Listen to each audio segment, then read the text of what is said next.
What's up, everybody? I'm Luke Sullivan, and today we are back on the Start Your Systems channel doing a track walk on the 2024 two-stroke racetrack made by Charlie Cameron on the forums. I believe this track that we're on today was made for a two-stroke race held by the district design team last year.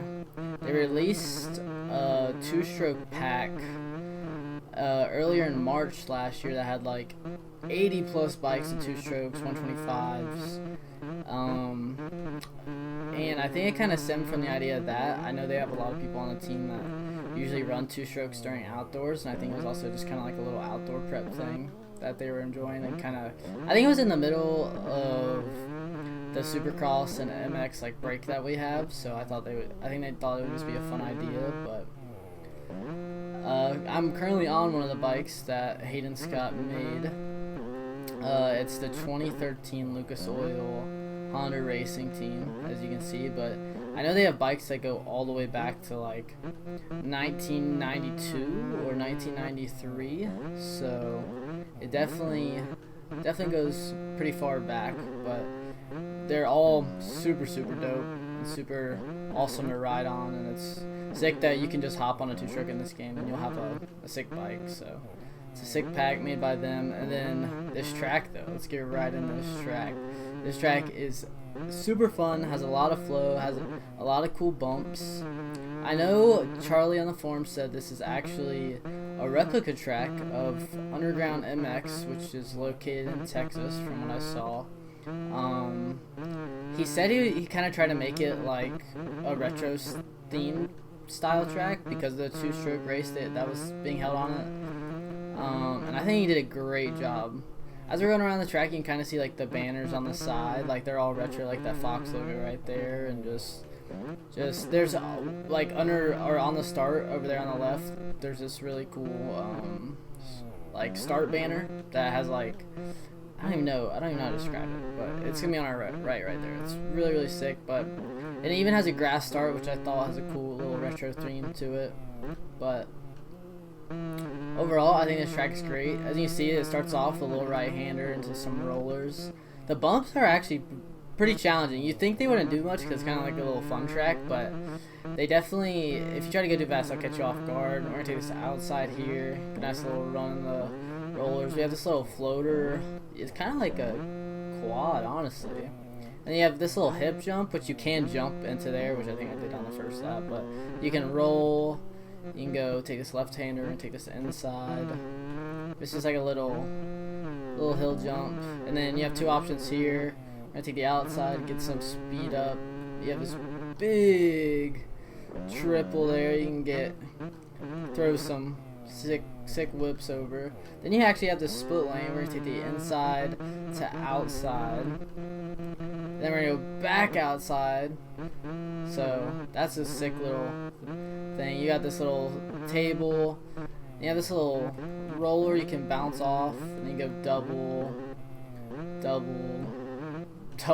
into the corner. Then we got a left-hander here. Take the middle rut. Go over this tabletop again into the outside rut. The inside is definitely faster here, but I feel like it kind of makes you go to the outside.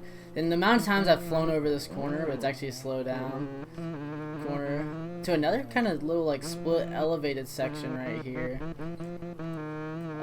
And then you have an inside outside. I will say this outside does not have much like of a rut at all, so the inside is definitely one in favor. Back into some rollers. Into it kind of feels like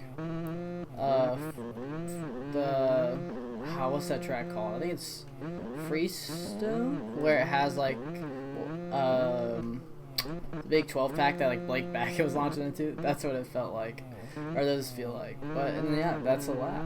So I think the lap times are around like 2 minutes to 150s is what I saw. I think like Seth Shirley had the fastest lap with like a 150, and then like Frank and them were right behind. So if you're on like a burner, I don't really know how well E-Road would do. I don't know if they had E-Road because I did not race this last year. I actually didn't even know this was going on. So that's why I kind of just wanted to cover it today, because I feel like it was a missed track and missed race that was really cool, and cool to just see like little races like this still happening in the scene. But let's see if we can launch this little hip jump. I got a bad drive, yeah. we'll get it cleaner next lap.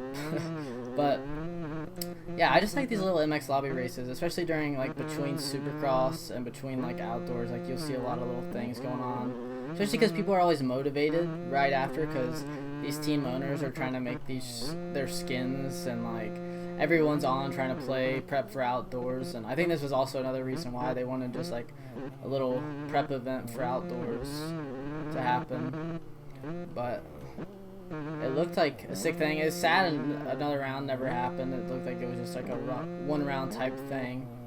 But I'm still glad we got the content here, because I feel like the two strokes are kind of overlooked in this game. The only time you really see them is like, I remember, well, Washougal every year.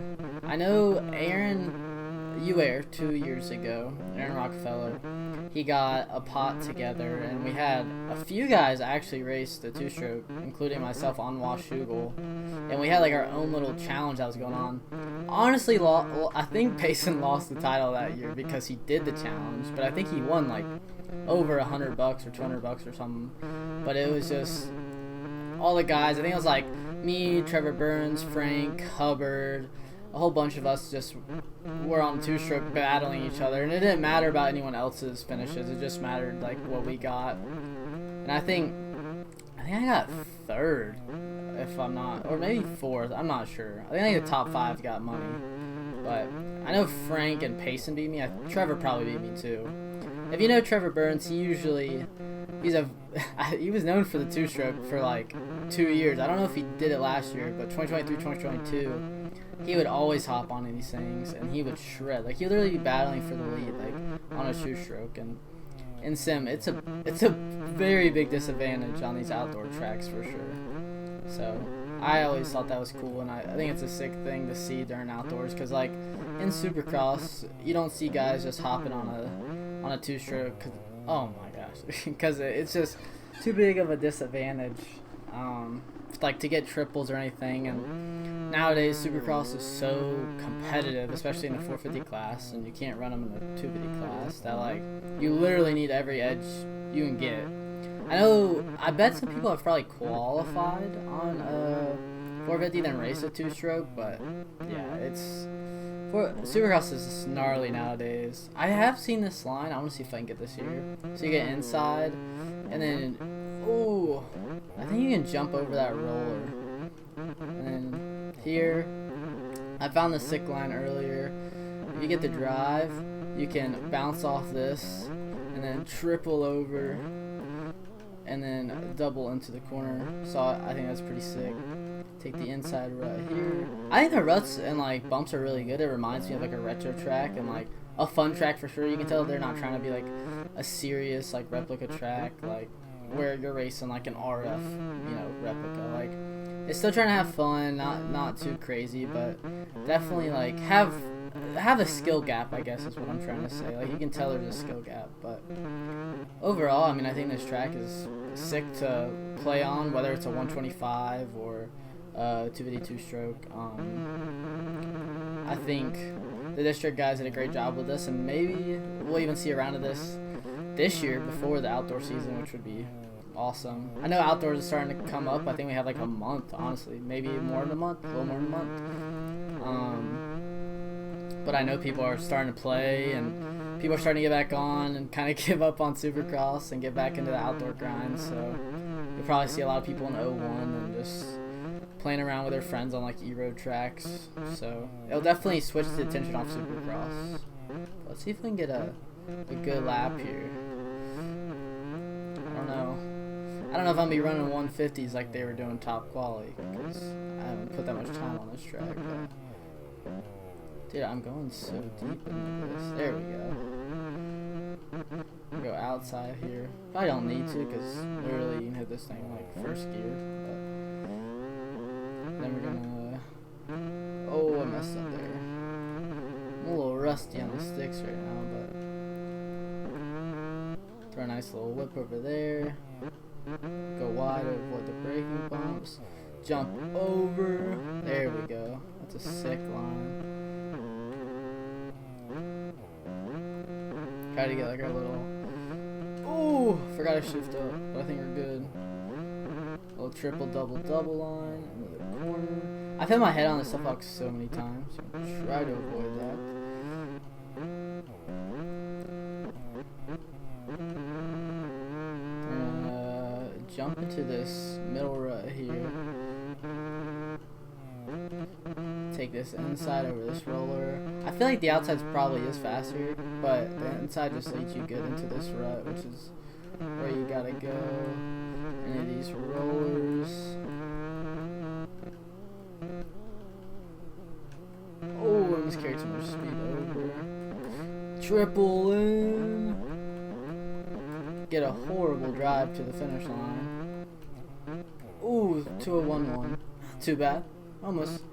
I mean, I'm like 11 seconds off pace, but I assume they were kind of grinding the track and had some E-road, which would probably help. But overall, I think Charlie did a great job on this track. And like I said, it's a great mix between a fun track and like a competitive track that you can throw races on. And it's perfect for 2-strokes and 125s because you can carry that speed and get over everything and just make sure you're still having a good time and not casing every single thing, which is never fun. And I think it has a nice skill gap for beginners and like people who like are trying to run hot laps, because you can do these cool lines, whether it's that little hip jump or the double in the split lane coming up. I also think he did a great job to like the attention to detail of making it like a retro track with like the banners are awesome because they're all old school logos and they just show he can tell he put effort into it. Ooh, this inside line sucks if you don't double it. But and I also think the environment's good too. Like obviously it's pretty basic, but it is a replica, so I assume I've never really seen Underground MX IRL, so but I assume it's in Texas, so I assume it's not like a crazy cool environment, but he did a great job with how it looks in my opinion. It's even got some like textures where you can tell maybe it's wet there, like right here, like this inside line's a little slippery compared to the rest of the traction. Like I said with the bumps, he didn't go like overloaded where it's not fun to play, but you still have to like watch it. You can't go full speed into these corners. So he did a good job of mixing both, and I think it's sick that District held this event. Maybe they'll do it again, and go check out that pack of all the 2-strokes made by them, and go check this track out on the forums, and it shows your support to Charlie. And I hope everyone has a good day, and I'll see y'all next time.